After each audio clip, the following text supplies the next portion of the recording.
Welcome to Mr. Giant Reacts and Ting and Ting and Ting. And we're going to listen to a song here, Savoy, Pina la, excuse me, Pina la lacrimi. And this song was released about 2009 and thing like this. So it's an absolute love song. You know what I mean? And I do believe the translation to it is to the point of tears. You know what I mean? And it's talking about how, love and life is a struggle, but it's bittersweet and stuff like that. Let's go ahead and YouTube and simmer and see what kind of storytelling and melody that's going to come out of this one. Stick around for it.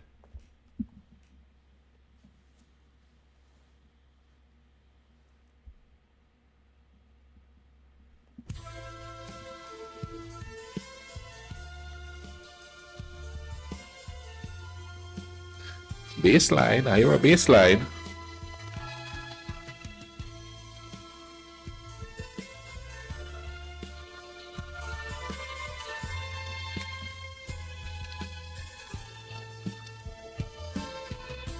Merg pe pământ și sunt ca vioara, toate în parcă sunt prima oară. Ca un copil aștept dimineața, până la lacrimi mi-e dragă viața. Orice splendoare mă doare, mă doare această floare și frumusețea ta, și frumusețea ta. Și această zi, și această zi, ce mâine nu va mai fi, ce mâine nu va mai fi, nu va mai fi.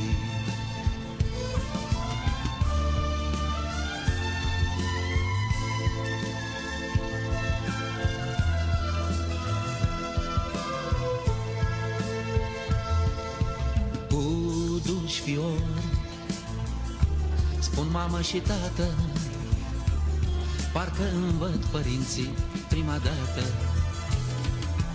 Ca un copil aștept dimineața, până la lacrimi mi-e dragă viața.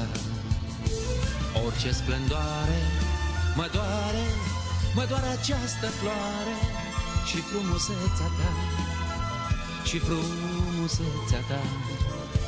Și această zi, și această zi, ce mâine nu va mai fi, ce mâine nu va mai fi, nu va mai fi. Când te cuprind, tu tremuri ars. It's got like a dreamy type feel to it. Parcă ai iubi prima dată. Ca un copil aștept dimineața,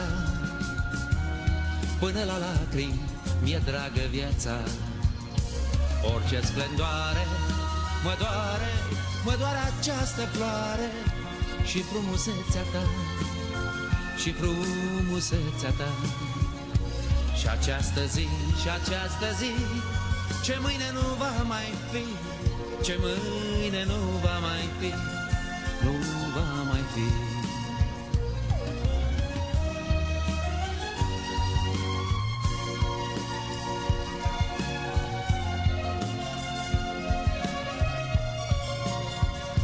Și această zi, și această zi, ce mâine nu va mai fi, ce mâine nu va mai fi, nu va mai fi.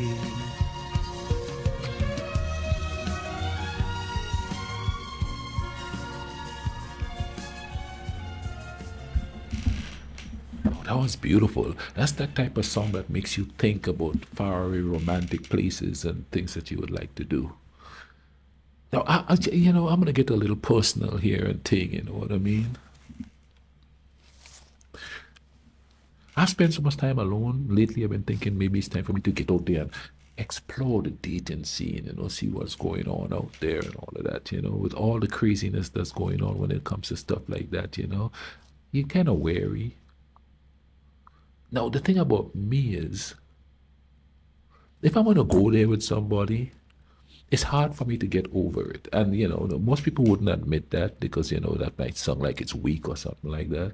But he sings about the initial, oh, the love, how you feel and stuff like that and all that. See, I was married for 15 years and that never went away the whole 15 years it was there. And life makes it seem to go away for most of the population. Once you get married and then you start working and every day you have to worry about bills, blah, blah, blah, blah. All of that seems to lessen that feeling that you have when you first get into the relationship, the first pangs of being in love and stuff like that. And everybody sort of magnify that romantic feeling from the beginning, but they don't maintain it through the marriage. They let all that outside thing interfere with it. And I have the tendency to differentiate between all the outside stuff and how I feel about the person standing in front of me. But we're in a world now where most people can't do that.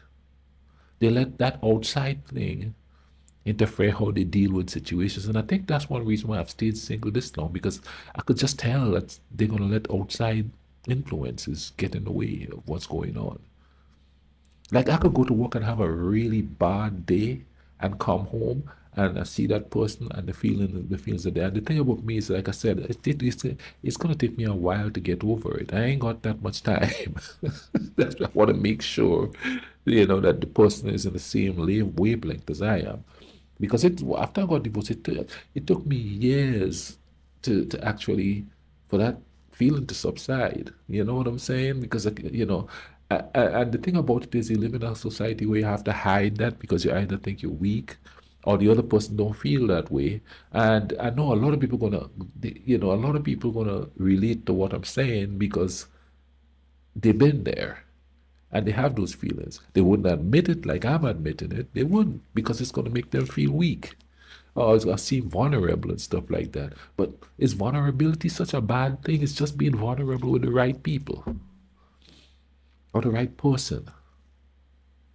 There's nothing wrong with vulnerability. These days, everybody's like, don't be vulnerable. Oh, you could do it. But you have to be vulnerable to fall in love, right? You have to be vulnerable to feel things.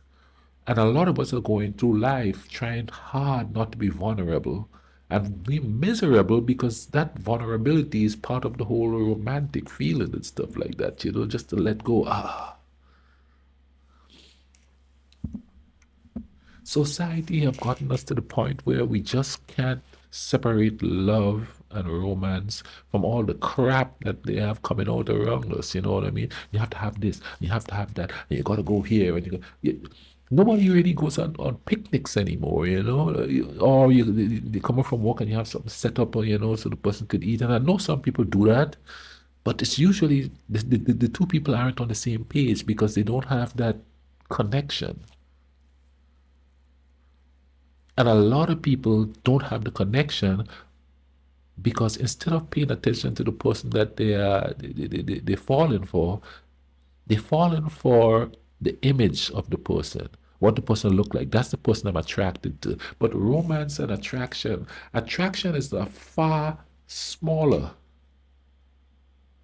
Well, physical attraction is a far smaller percentage of how you should feel for someone. I'm going to say it again. Physical attraction is a far smaller percentage of how you should feel for someone. I'm not saying, you see, people kind of flipped it, or people think about it this way. Oh, you know what I mean? I got to see what I got to see, and I got to see. How about what you feel or what you see? Okay, let's say what you see within, not what you see on the outside. And I've talked to people before and they told me I move too slow. Well, you know what? I'm going to talk to you to find out what you are, because that is what I'm going to fall in love with, not the way you look. Not the way you look. Because people think that good-looking people don't have insecurities. Trust me, they do, because they have to keep up a certain way they look. So everybody's got insecurities. I don't care who you are. Everybody does. I have them. It's whether or not you let those insecurities affect how you deal with other people, deal with your wives, with your girlfriends, with people you want to date, with people you want to talk to. It's how you let those insecurities come in. And people play on those insecurities too. And I think that's another reason why I've been single because, when I talk to people, I don't get jealous. It's like if that's, yeah, it's not a cold react thing, if I have to compete with other dudes for some woman's attention, I'm not doing that. This is not a competition. What's the price in the end? Somebody stay with you?